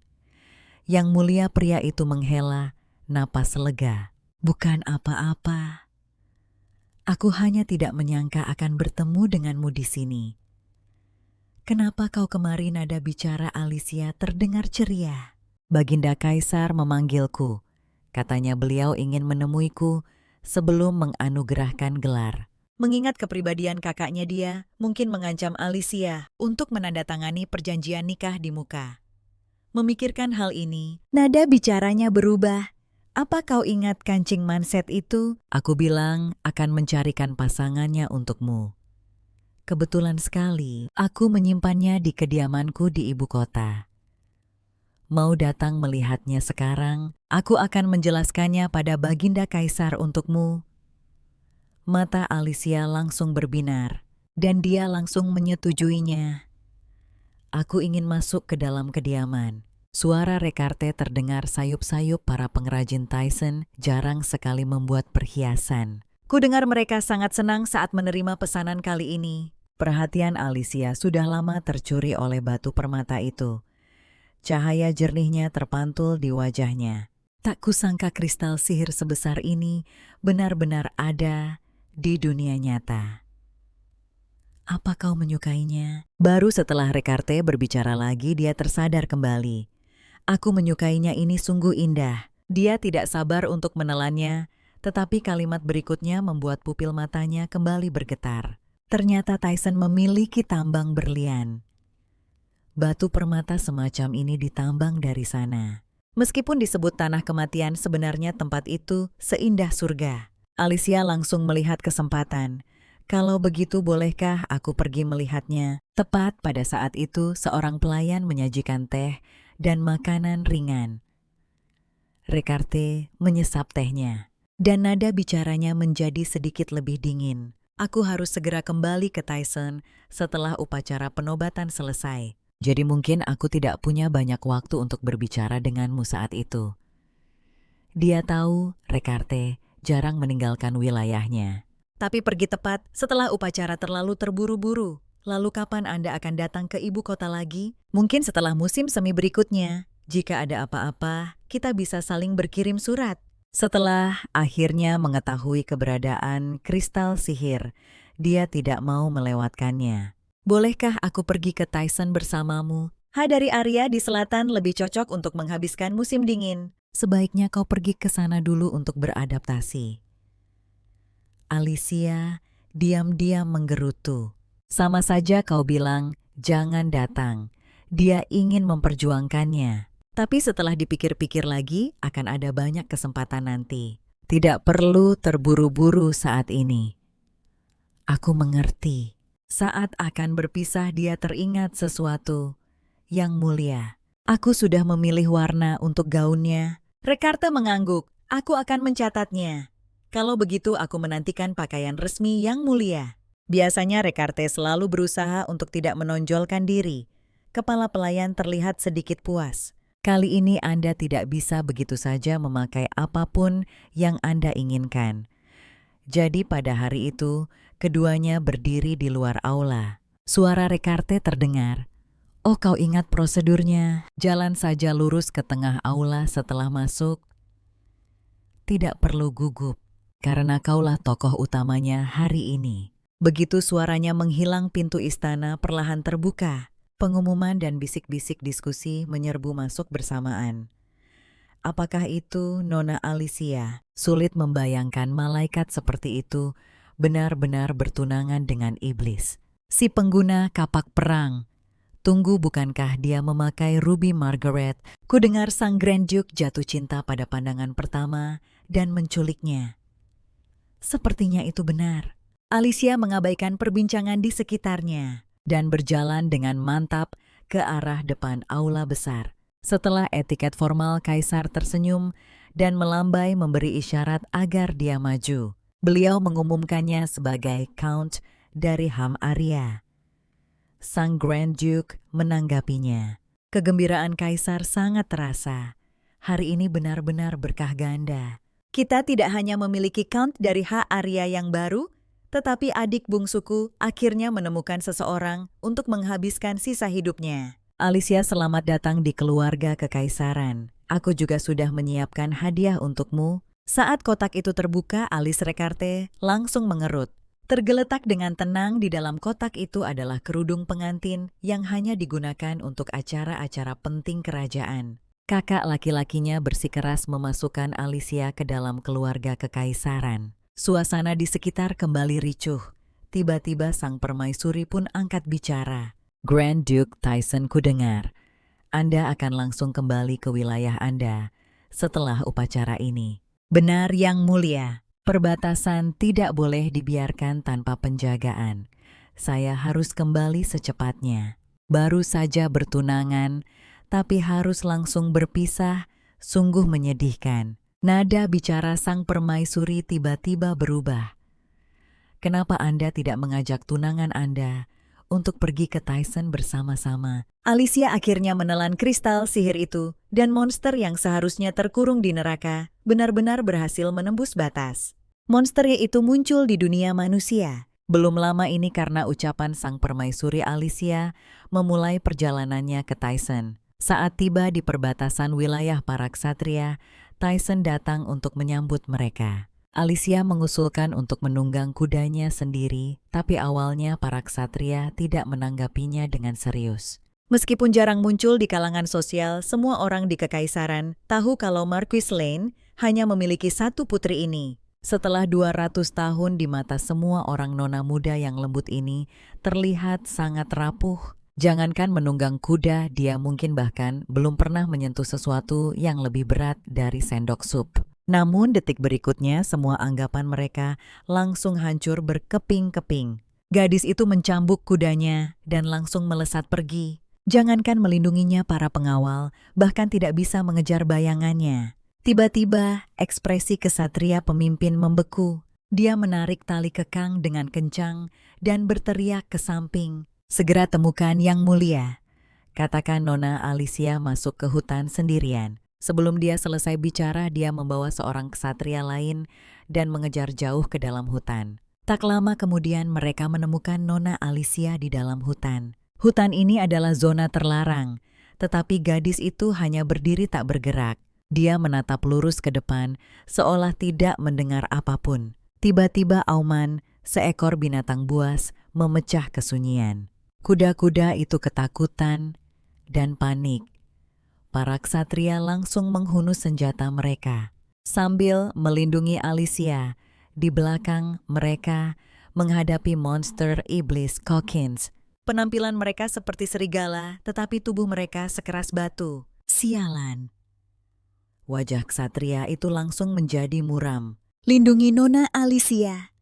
Kita harus bertahan sampai Grand Duke tiba.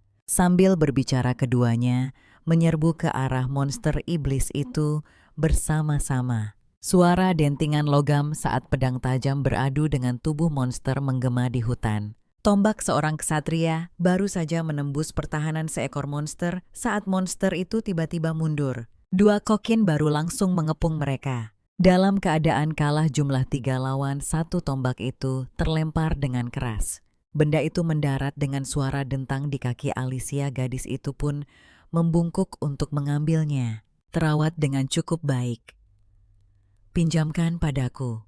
Tepat pada saat itu monster iblis di belakangnya tiba-tiba membuka mulut raksasanya. Ksatria itu berteriak ketakutan, cepat menghindar. Namun detik berikutnya gadis itu lenyap begitu saja. Dia bersalto ke belakang, tubuhnya membentuk lengkungan yang rapi di udara, lalu mendarat dengan mantap di atas mulut monster yang penuh taring itu.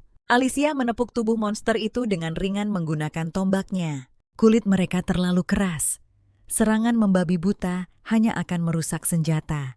Kalian harus menyerang titik lemahnya seperti mata, mulut, dan celah di tubuhnya. Begitu dia selesai bicara, tombaknya langsung menusuk mulut monster itu dengan keras. Terdengar suara retakan dan gadis itu mendarat dengan ringan. Seperti ini kalian bisa menyelesaikannya dengan mudah. Para ksatria sangat terkejut. Gadis lemah yang mereka pikir perlu dilindungi, ternyata membunuh seekor monster iblis hanya dengan satu gerakan. Seolah merasakan kedatangan musuh yang kuat, semua kokin tiba-tiba mengubah target mereka. Kedua ksatria itu mengambil kesempatan untuk memulihkan diri. Tidak ada sedikit pun rasa takut di mata Alicia. Yang ada hanyalah semangat untuk bertarung. Benar saja, setelah mengetahui kelemahan monster itu, situasinya mulai berbalik. Dia melirik para ksatria sambil bertarung. Seperti yang diharapkan dari anak buah Tyson, mereka belajar dan beradaptasi dengan sangat cepat. Dengan kecepatan ini, pertarungan ini akan segera berakhir. Tapi saat itu juga tombak di tangannya tiba-tiba hancur berkeping-keping. Alicia tercengang. Apa yang terjadi? Puluhan meter jauhnya seseorang datang memacu kudanya. Otot-ototnya menegang dan kapak raksasa di tangannya melesat dengan ganas. Begitu kilatan dingin itu menyambar, seekor monster iblis sudah terbelah dua di bagian pinggang. Mata Alicia terbelalak kaget. Itu Recharte. Dia dengan cemas meraih Alicia. Suaranya dipenuhi kecemasan yang tak bisa disembunyikan. Kamu tidak apa-apa. Apa kamu terluka? Alicia menatap garis rahangnya yang tegang dan tiba-tiba teringat hari-hari yang ia lalui di neraka. Saat itu dia sudah tak terhitung berapa kali meringkuk dalam kegelapan, berdoa agar seseorang mengulurkan tangan dan menyelamatkannya. Tapi saat dia belajar membantai di neraka dan tidak lagi membutuhkan siapapun, keselamatan yang pernah dia dambakan tak pernah kunjung datang. Dia tiba-tiba tersenyum. Tapi aku sangat hebat. Alicia menunjuk sisa-sisa monster iblis di dekatnya. Tapi apa mereka ini pernah muncul di sini sebelumnya? Tunangannya adalah seorang pejuang yang telah membantai jalannya melewati neraka. Tapi pria itu tidak tahu apa-apa tentang ini. Jadi ketika dia tahu bahwa gadis itu telah menerobos masuk ke dalam hutan yang penuh monster iblis, Recharte benar-benar menggila. Kekhawatiran dan ketergesaannya membuat Alicia membeku di tempat. Terakhir kali dia merasakan emosi seperti ini adalah dari ibunya, tapi hanya itu saja. Dia menunjukkan senyum yang dibuat-buat. Aku baik-baik saja. Apa hal semacam ini pernah terjadi di sini sebelumnya? Setelah memastikan dia aman dan tidak terluka, Recharte akhirnya bisa bernapas lega. Untungnya kamu tidak terlihat terluka. Kita bicarakan soal hutan nanti saja. Roderick Olivier, para ksatria Tyson.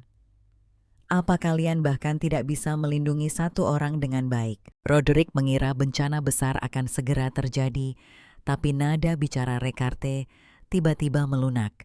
Kali ini aku tidak akan meminta pertanggungjawaban kalian, tapi jangan katakan sepatah kata pun tentang apa yang terjadi hari ini kepada siapapun.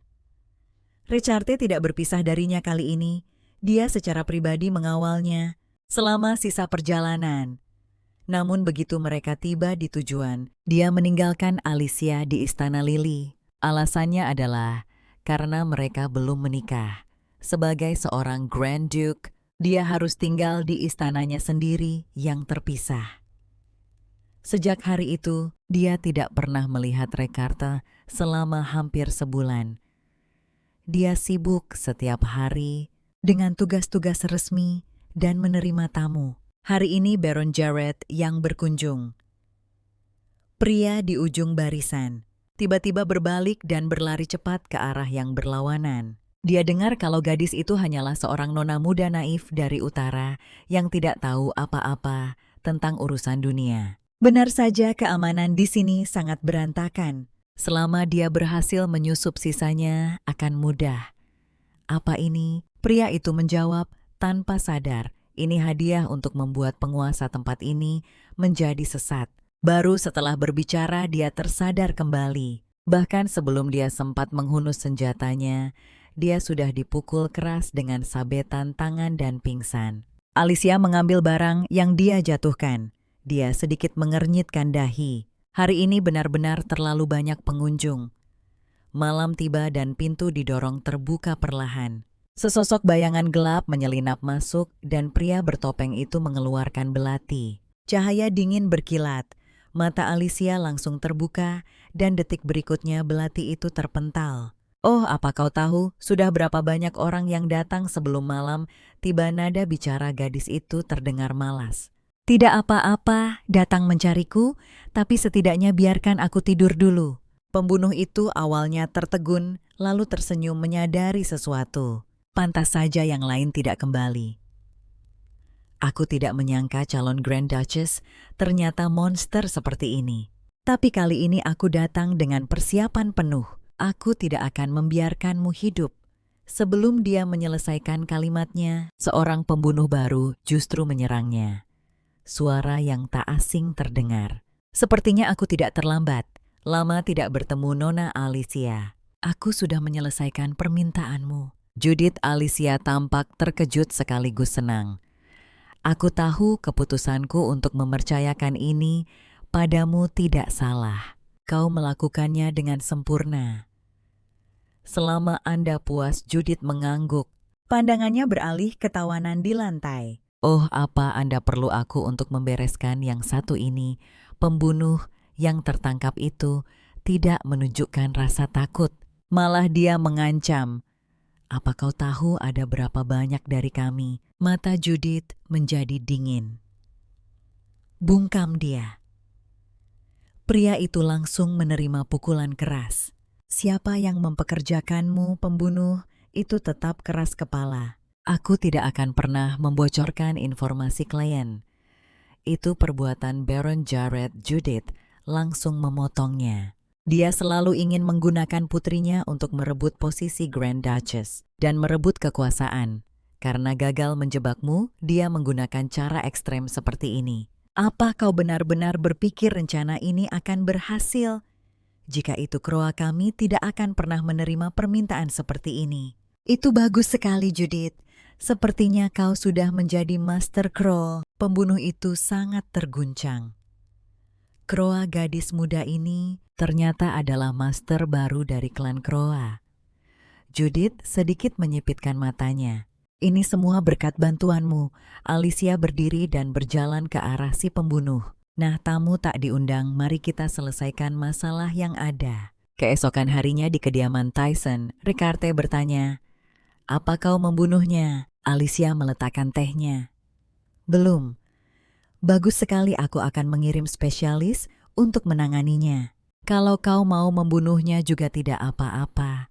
Serahkan saja pembersihannya pada orang-orangku agar tidak ketahuan. Sikap Rekarte padanya tiba-tiba berubah. Dia pasti sudah mendengar dari para ksatria tentang Alicia yang membantai monster iblis. Tapi di dalam hati Alicia perasaan tidak nyaman tetap muncul. Apa tidak ada lagi yang ingin kau katakan? Nada bicara pria itu tetap datar. Konfirmasi gelar ini sepertinya telah melampaui ekspektasi mereka. Hal seperti ini mungkin akan terjadi lagi di masa depan. Gunakan kesempatan ini untuk memperkuat penjaga di Istana Lily. Alicia tiba-tiba sadar bahwa hal-hal ini hanyalah rutinitas sehari-hari bagi Rekarte. Meskipun Kaisar tampak peduli pada adiknya ini, seluruh hidupnya mungkin dihabiskan di bawah pengawasan dan pembatasan. Gadis itu menghela napas pelan. Anda menangani masalah ini demi Yang Mulia Adipati Agung. Sampai sekarang aku tetap diam. Sepertinya itu membuat sebagian orang berkhayal bahwa aku bisa dengan mudah diremehkan. Dia mengetuk meja dengan jarinya. Berpusat di ujung jarinya, seluruh meja hancur berkeping-keping dengan suara keras. Mulai sekarang, aku akan bertindak sesukaku dengan caraku sendiri. Dia dicap dengan nama iblis oleh dunia.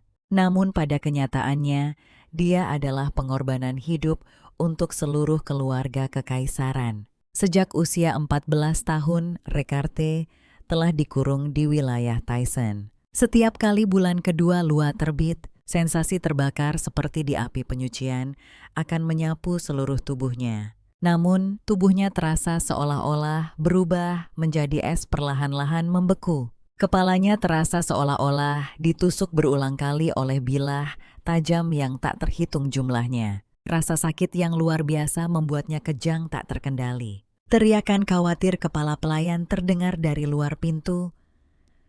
Rekarte menggunakan seluruh kekuatannya untuk meneriakinya agar pergi.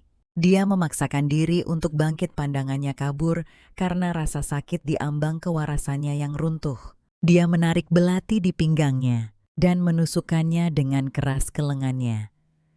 Darah menyembur keluar, tetapi saat dia mencabut belati itu, luka di lengannya sembuh seketika. Mempertahankan kewarasannya melalui penyiksaan diri sudah menjadi kejadian sehari-hari bagi Rekarte.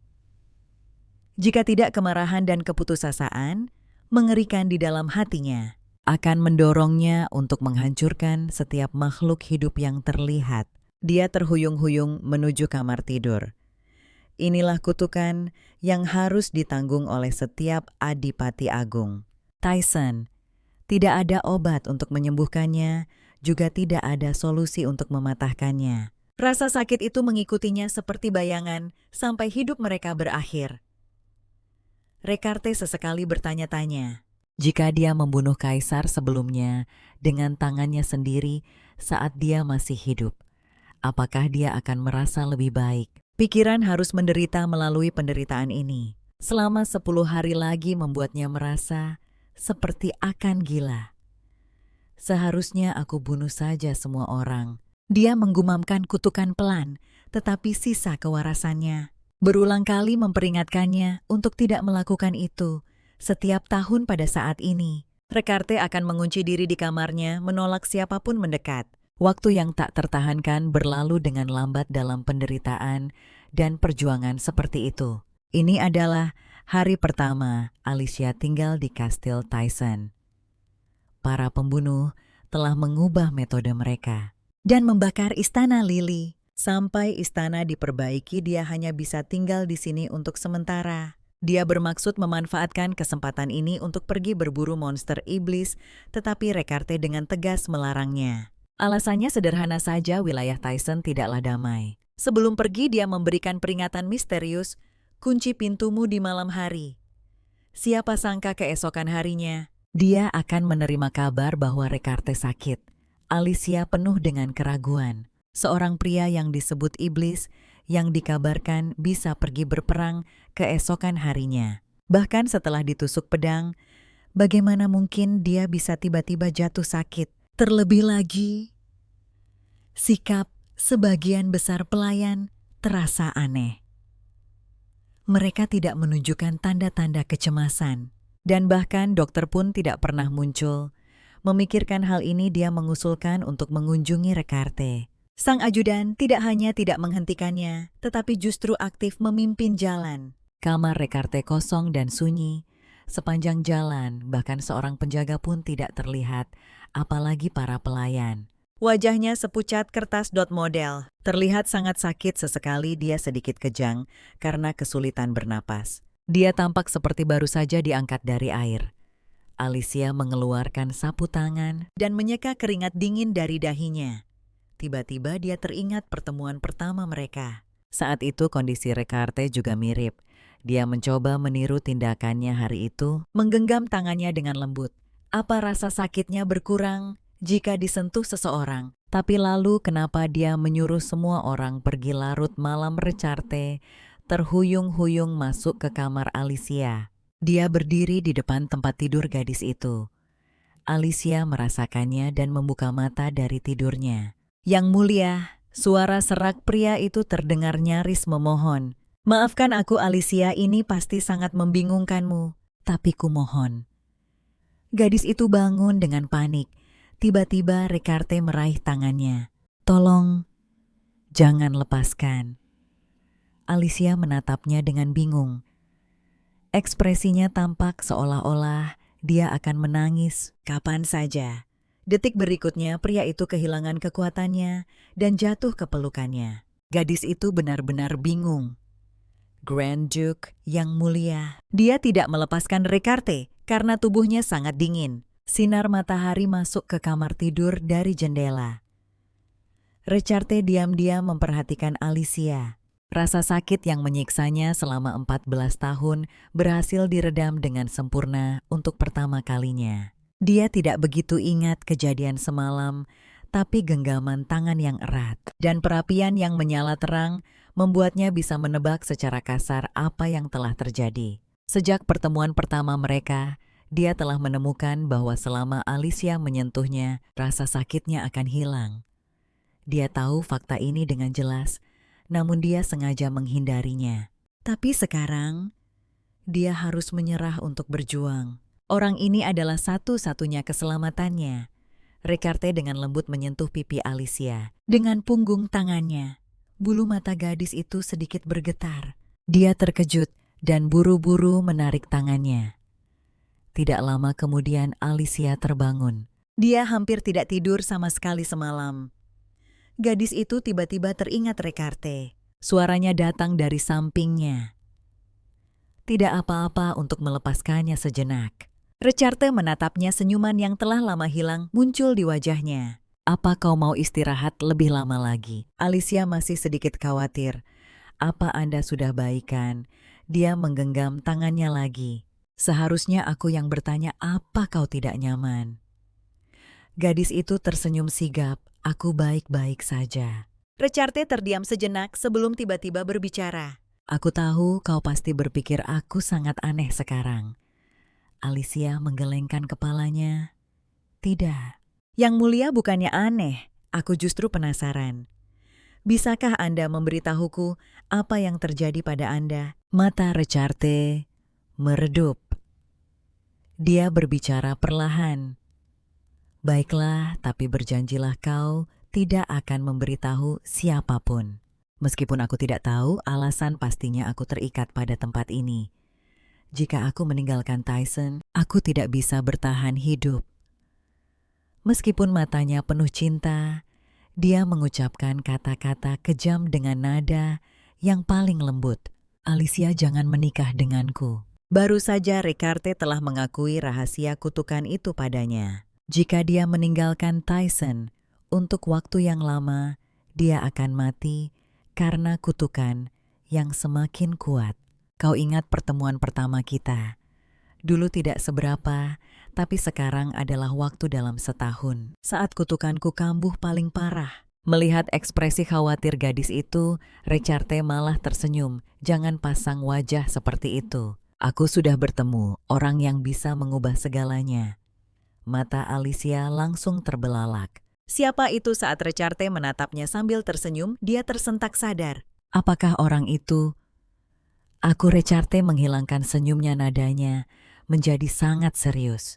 Sama seperti kesepakatan yang Anda ajukan sebelumnya, aku harap Anda bisa menerima permintaanku. Saat aku jatuh sakit di Tyson, tolong genggam tanganku.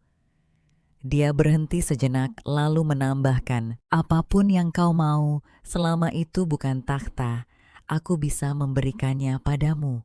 Meskipun aku tidak peduli berurusan dengan keluarga kekaisaran, selalu sedikit merepotkan. Alicia hanya merasa ini konyol. Apa dia menganggap gelar bangsawan seperti batu di pinggir jalan? Selama aku menggenggam tanganmu, permintaan apapun boleh, tentu saja. Kalau begitu set safir yang ada di Istana Lili. Recarte mengangkat alis. Hanya itu, sampai batas tertentu itu sudah menjadi milikmu. Kalau kau mau kepemilikan permanen atas istana terpisah, aku bisa langsung menyerahkannya padamu.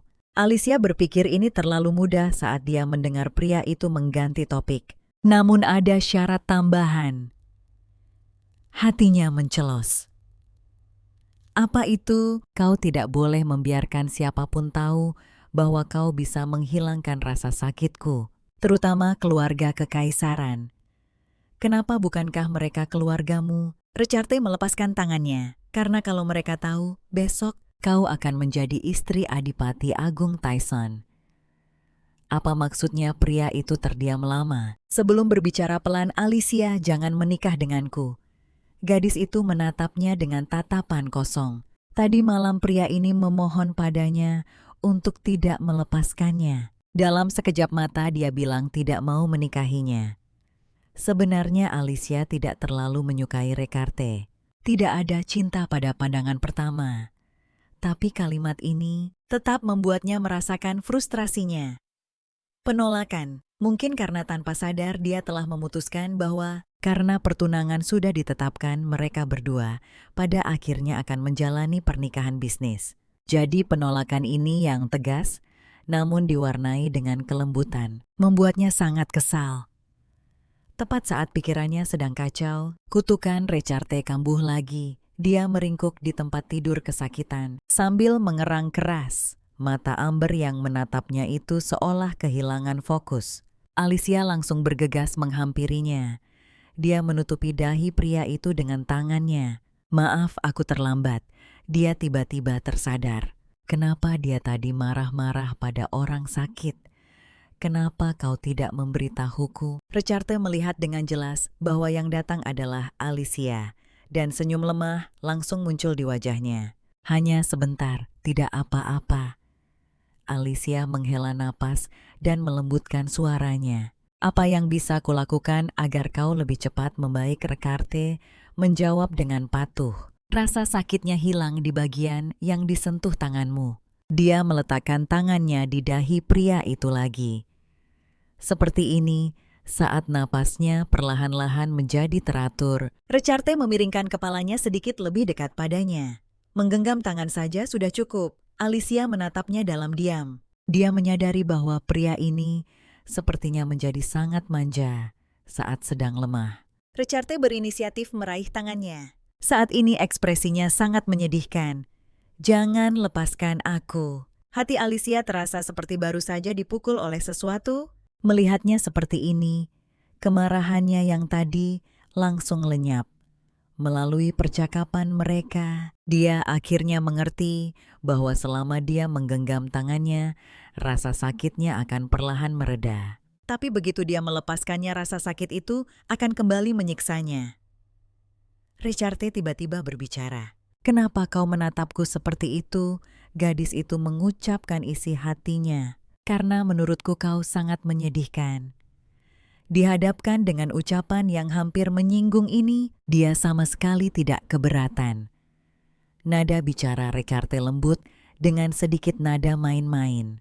Kalau begitu apa, kau bersedia tinggal di sini dan menemani pria menyedihkan ini? Alicia berpikir dalam hati dibandingkan dengan iblis kejam dan dingin yang ada di rumor. Mungkin beginilah Recarte yang sebenarnya. Tepat pada saat itu, dia tiba-tiba menarik kunci yang mungil dari bawah bantalnya. Alicia mengambilnya. Apa ini? Recarte menjawab. Itu adalah kunci dari ruang harta Grand Duchess.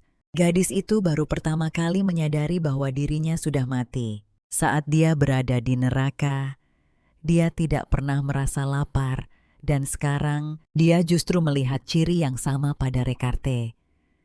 Bedanya adalah, dia takut menghadapi kenyataan bahwa dirinya telah mati, sementara Recarte takut dianggap monster olehnya. Belum lama ini Recarte memberinya kunci kamar Grand Duchess. Ini bukan hanya berarti dia bisa menggunakan hak sebagai nyonya rumah. Meskipun belum menikah, tetapi dia juga bisa mengendalikan para pedagang Tyson. Dan untuk hadiah mahal ini, Recarte hanya mengatakan satu kalimat, "Aku percaya padamu, Alicia." Hal ini membuat perasaannya menjadi sangat rumit. Pada hari keempat mereka tinggal dan makan bersama, gadis itu bertanya, "Jadi totalnya butuh 10 hari, ya?" jawab Rekarte sambil mengepang rambutnya. "Tapi Alicia, kenapa kau membiarkanku mengepang rambutmu?" Gadis itu menundukkan kepalanya. "Aku akan lebih nyaman begini. Karena kita harus terus berpegangan tangan." Rekarte dan Alicia yang mengepang rambut dengan satu tangan masing-masing adalah sebuah bencana. Tapi masalah terbesarnya adalah membersihkan diri. Secepat apapun dia bergerak, saat dia kembali dia akan selalu melihat Rekarte kesakitan. Singkatnya, karena pria itu, Alicia tidak bisa mandi dengan normal. Pria itu tersipu dan meminta maaf. "Maafkan aku, ini semua karena aku." Gadis itu memalingkan wajahnya. "Aku tidak mengatakan itu untuk membuatmu meminta maaf." Untungnya para pelayan sangat kooperatif, jadi tidak terlalu buruk. Namun ada sesuatu yang membuatku penasaran. Rekarte menatapnya. "Apa itu dulu tanpaku? Bagaimana kau melewati masa ini?" Alicia menatapnya. "Apa tidak ada obat untuk meredakan rasa sakitnya?" Rekarte tiba-tiba melepaskan tangannya dan meraih pinggangnya. Tatapan Alicia mendingin dan dia langsung menekan kembali belati yang baru setengah terhunus itu. Keduanya pun membeku. Dia melakukan pertahanan murni karena insting. Rekarte segera menjelaskan, "Tenang, aku tidak bermaksud menyerang. Tapi jangan takut." Sebuah kilatan dingin muncul. Dia justru menggunakan belati untuk menusuk punggung tangannya sendiri. Tapi luka yang mengucurkan darah itu langsung sembuh seketika. Alicia bagai tersambar petir, menatap lurus ke lengannya. Pria itu tidak menyadarinya. "Aku hanya menggunakan rasa sakit yang lebih besar untuk meredakannya sementara." Selama beberapa hari bersama Rekarte ini, dia bukan hanya tidak makan atau minum, tapi bahkan nyaris tidak tidur. Seharusnya dia sudah menyadarinya lebih awal. Ini sama persis seperti saat dia di neraka. "Apa kau pernah ke neraka?" Rekarte jelas tidak menyangka Alicia akan menanyakan hal itu dan menatapnya dengan tatapan kosong. Tepat saat Alicia menyesali tindakannya yang impulsif, pria itu berbicara. "Meskipun orang lain memanggilku iblis, kau tidak perlu khawatir. Aku belum pernah ke neraka, dan kutukan ini juga tidak akan." Alicia tiba-tiba memotong perkataannya.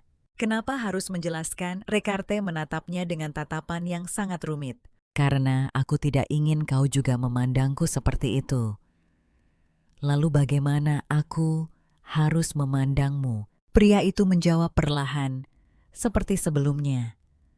"Aku juga tidak ingin kau takut padaku." Di neraka Alicia tidak pernah merasa lapar, hingga akhirnya dia menghabiskan 1 tahun penuh di sana. Bahwa dia menyadari dirinya benar-benar sudah mati, tetapi dia tidak bisa melepaskan obsesinya untuk hidup.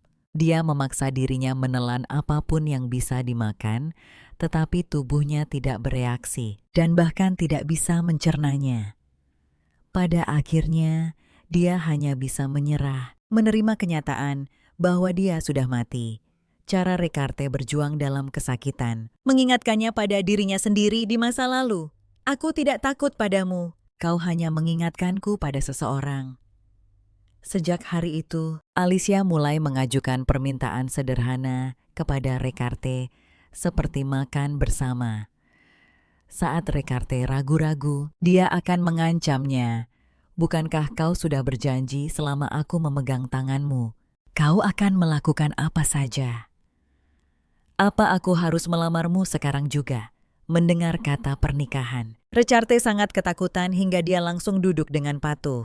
Dia mengambil sendok dengan tangan gemetar. "Yang mulia, apakah makan itu menyakitkan bagimu?" "Tidak, aku terbiasa menggunakan tangan kanan." Alicia merasa geli. "Kalau begitu kau bisa duduk di sebelahku."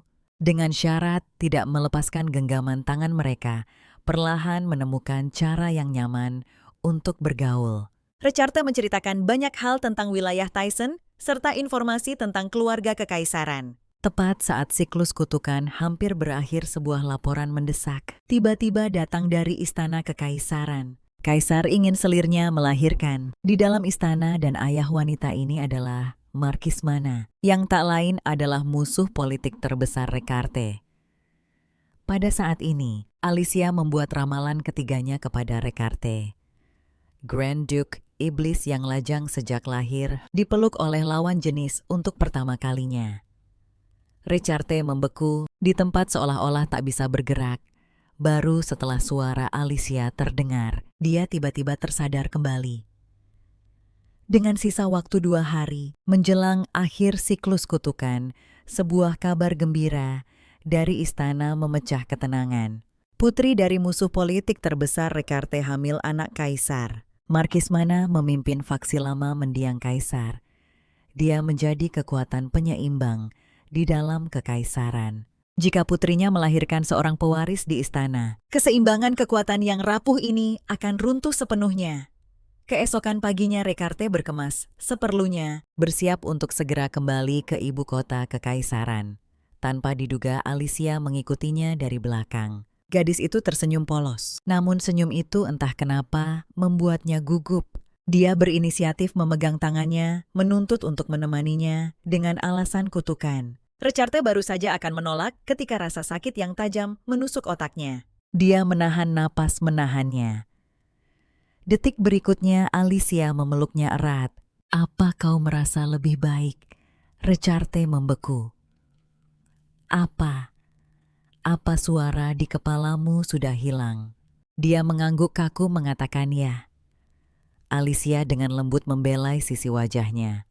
"Kupikir semakin luas area kontak efeknya mungkin akan semakin baik." Sepertinya cara ini juga berhasil. Meskipun dia berulang kali menolak, pada akhirnya Alicia tetap masuk ke dalam kereta. Lagi pula Recarte merasa sulit untuk menolaknya. Malam sebelumnya Alicia sudah mengetahui alasan di balik kabar gembira itu. Dari Judith, kaisar telah bertahta selama bertahun-tahun tanpa seorang pewaris. Berita mendadak tentang kehamilan seorang selir menyebabkan kegemparan di ibu kota. Memanggil kembali Recarte hanyalah untuk menstabilkan situasi dan melimpahkan masalah itu kepadanya. Karena itulah Alicia membuat ramalan ketiga. Bagaimanapun juga ini adalah anak pertama yang mulia. Tidak perlu merusak suasana gembira ini. Jadi Anda hanya perlu mengucapkan selamat dengan tulus. Kereta kuda tiba-tiba berguncang hebat. Alicia terjatuh ke depan dan Recarte baru saja berhasil menangkapnya. Saat dia mendengar orang dalam pelukannya melanjutkan. Saat musim berikutnya tiba, Yang Mulia Kaisar akan menyambut putri pertamanya. Alicia menunggu jawabannya, tapi Recarte hanya menatapnya dengan tatapan kosong. Beberapa detik kemudian mereka menyadari kalau mereka sedang berpelukan dan keduanya pun buru-buru saling menjauh. Jantung seseorang berdebar kencang dan dia tiba-tiba merasa wajahnya sedikit memerah. Beberapa hari kemudian mereka tiba di istana kekaisaran. Kedatangan Grand Duke Tyson membuat suasana yang sudah tegang menjadi semakin serius. Tapi hanya Alicia yang bisa merasakan bahwa suasana hati Recarte sebenarnya cukup baik saat ini. Di bawah bimbingan seorang pelayan, dia berpisah dengan Recarte. Mengingatkannya sekali lagi, jangan lupakan apa yang aku katakan. Di dalam ruang rapat semua orang berdebat sengit tentang apakah akan membiarkan Putri Marquis Mana pindah ke istana. Hanya anak yang lahir di istana yang bisa menerima pengakuan kekaisaran. Tepat saat kaisar hampir meledak, pelayan dengan lantang mengumumkan Grand Duke Tyson telah tiba. Semua orang sudah siap jika Recarte akan menentang dengan keras. Tidak ada yang lebih menghargai tatanan kekaisaran daripada dirinya. Tapi sang kaisar tiba-tiba melebarkan matanya, menatap lekat-lekat wajah adiknya. Meskipun penuh dengan pertanyaan, dia tetap mengajukan pertanyaan. Pertama-tama, Grand Duke Tyson, bagaimana pandanganmu Recarte? Tersenyum. Kakanda, selamat karena akan segera menyambut anak pertamamu. Kaisar tampak tidak percaya. Meskipun dia telah memanggilnya kembali dengan mendesak dia mengira adiknya yang keras kepala ini akan menentang. Tapi Ricarte tidak hanya tidak menentang, malah mengusulkan Agar Putri Markis segera masuk ke istana secepat mungkin. Markis Mana baru saja akan berbicara dengan gembira untuk berterima kasih padanya. Tapi dihentikan oleh Ricarte yang mengangkat tangannya. Aku dengar nona muda itu sudah hamil 8 bulan. Jadi akan lebih baik untuk masuk ke istana lebih awal. untuk beristirahat. Dengan adanya pewaris kekaisaran akan lebih stabil. Beberapa bangsawan segera angkat bicara untuk menentangnya karena tidak mengerti mengapa dia tiba-tiba mengubah sikapnya. Nada bicara Ricard berubah. Meskipun aku senang, Kakanda memiliki keturunan. Adalah fakta yang tak terbantahkan bahwa pewaris kekaisaran pertama dikandung di luar istana. Jika yang lahir adalah putra pertama, hak suksesi bisa dibicarakan nanti. Jika yang lahir adalah putri pertama, bagaimana kalau haknya untuk mewarisi takhta dibatalkan? Meskipun hukum kekaisaran tidak membatasi suksesi berdasarkan jenis kelamin. Sejak berdirinya negara ini, belum pernah ada presiden seorang putri naik takhta. Yang paling penting, Alicia memberitahunya bahwa pangeran pertama kaisar harus lahir dari permaisuri. Saat ini Alicia sedang berdiri di depan potret permaisuri. Eleanor wanita tercantik di seluruh kekaisaran. Tidak hanya penampilannya yang tiada tara, Tetapi dia juga memiliki suara yang indah. dikenal dunia sebagai peri lautan. Kaisar pernah menjadi salah satu pelamar paling gigihnya. Tapi cinta yang dipuji dunia ini hanya bertahan selama 9 tahun. Nona Alicia. Gadis itu berbalik mendengar suara itu. Dia mendengar pelayan melaporkan dengan hormat, Yang mulia permaisuri memanggil Anda.